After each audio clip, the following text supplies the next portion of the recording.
Obrigado, senhor presidente, senhores vereadores, senhoras vereadoras, senhores e senhoras.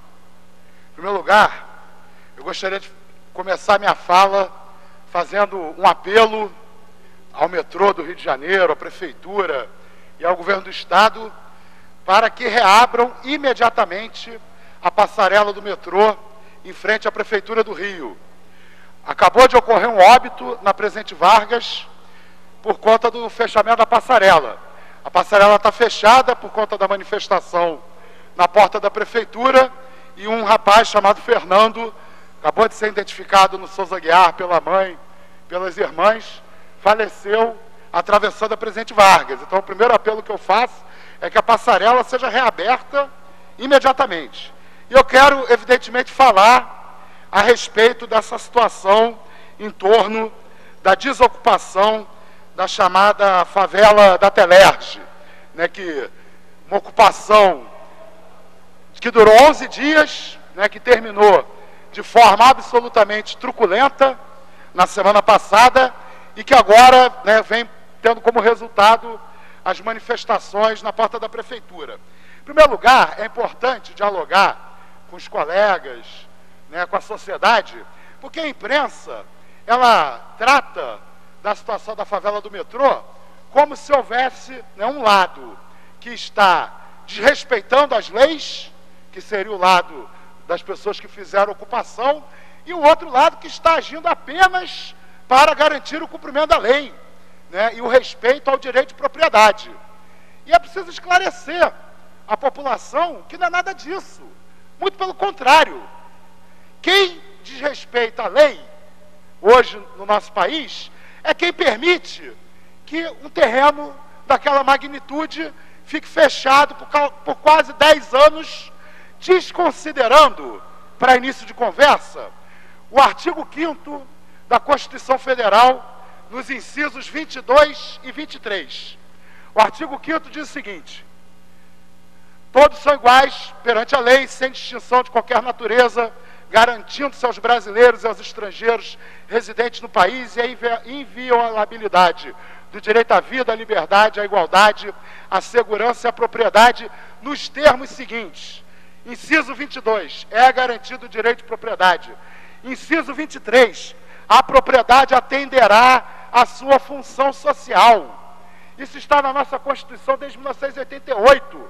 Se um cidadão é proprietário de uma fazenda e não produz, aquela fazenda tem que ser desapropriada. Se um cidadão é dono de um imóvel e aquele imóvel está trancado, ninguém mora naquele imóvel, ele não está alugado, etc., aquele imóvel tem que ser desapropriado. Isso é o que estabelece a nossa legislação. Não só a Constituição, como a lei orgânica do município, que nós todos, eu, prefeito Eduardo Paes, juraram respeitar no momento da sua posse. Vamos à lei orgânica do município. Em vários artigos, a lei orgânica fala sobre o direito à moradia e função social da propriedade. Aliás, a Constituição, além de estabelecer a função social da propriedade, estabelece no seu artigo 6º, não é, que o direito à moradia é um direito fundamental, é um direito de todos os brasileiros e brasileiras. A lei orgânica do município, artigo 12. O município buscará assegurar à criança, ao adolescente, ao idoso, com absoluta prioridade, o direito à vida, à moradia, à saúde, à alimentação, à educação, à dignidade, ao respeito, à liberdade e etc. Artigo 30, inciso 29. Promover com recursos próprios ou com a cooperação da União e do Estado programas de construção de moradia, de melhoramento das condições habitacionais e de saneamento básico. Artigo 22, artigo 422. A política urbana, formulada e administrada no âmbito do processo de planejamento, em consonância com as demais políticas municipais, implementará o pleno atendimento das funções sociais da cidade. Parágrafo 1º.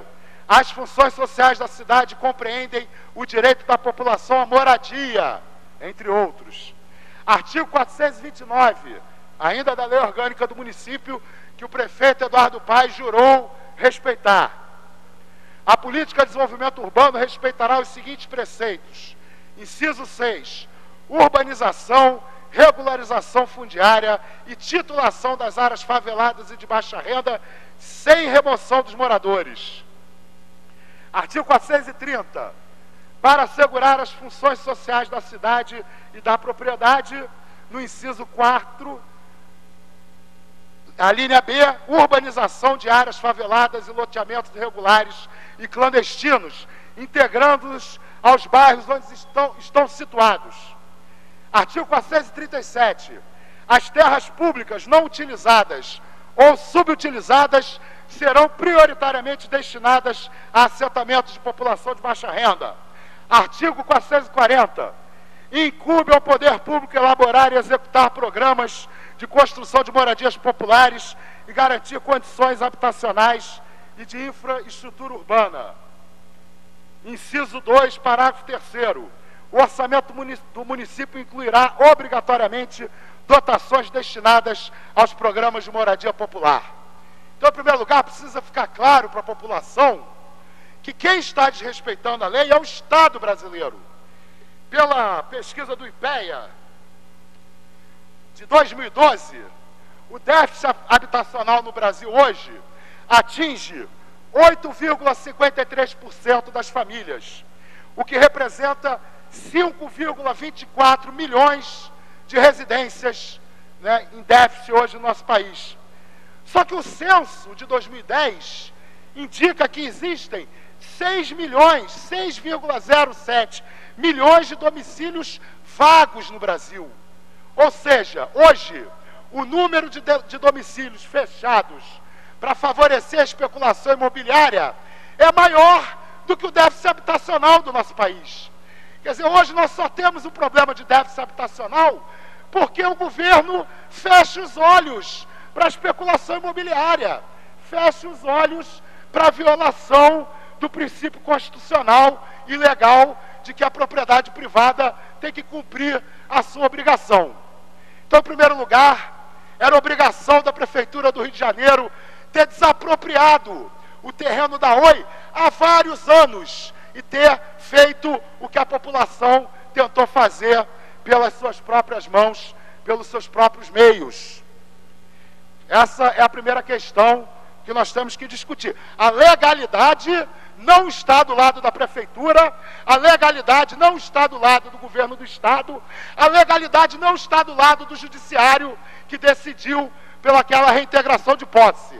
O que deveria ser decidido era a desapropriação daquele terreno e o cadastro daquelas famílias para a transformação daquela ocupação num local de moradia digna para toda a população.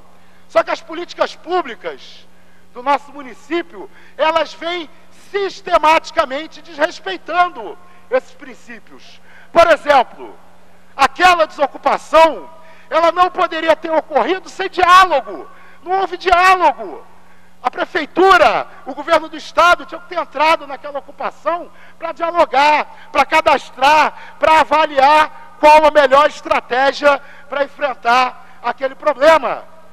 Hoje, nós temos pelo menos 40% da população que mora nas favelas do Rio de Janeiro pagando aluguéis. O valor dos aluguéis da nossa cidade cresceu absurdamente nos últimos anos, muito em consequência da cumplicidade do poder público com a especulação imobiliária. Nós temos dezenas de milhares de famílias na nossa cidade que podem muito bem amanhã estar na porta da Prefeitura para exigir que a Prefeitura cumpra a lei, cumpra as suas obrigações e garanta moradia digna para toda a população do Rio de Janeiro. Então eu estou com os ocupantes da favela da Telege e espero que a Prefeitura cumpra as reivindicações imediatas deles. Eles estão na porta da Prefeitura querendo aluguel social para poder minimizar a situação nos próximos meses, já que cadastrados no programa Minha Casa Minha Vida, alguns deles estão há 4 anos aguardando a sua integração no programa. E sabe por quê que não se integram no programa? Porque a Prefeitura fica utilizando o programa Minha Casa Minha Vida, não para garantir moradia para quem não tem, mas para garantir a política de remoção. A prefeitura retira pessoas que já têm casa, que já têm moradia, mas que moram nas favelas, que interessa a especulação imobiliária, e transfere para o programa Minha Casa Minha Vida, deixando de usar o programa Minha Casa Minha Vida para resolver, para minimizar a questão do déficit habitacional na nossa cidade. Muito obrigado.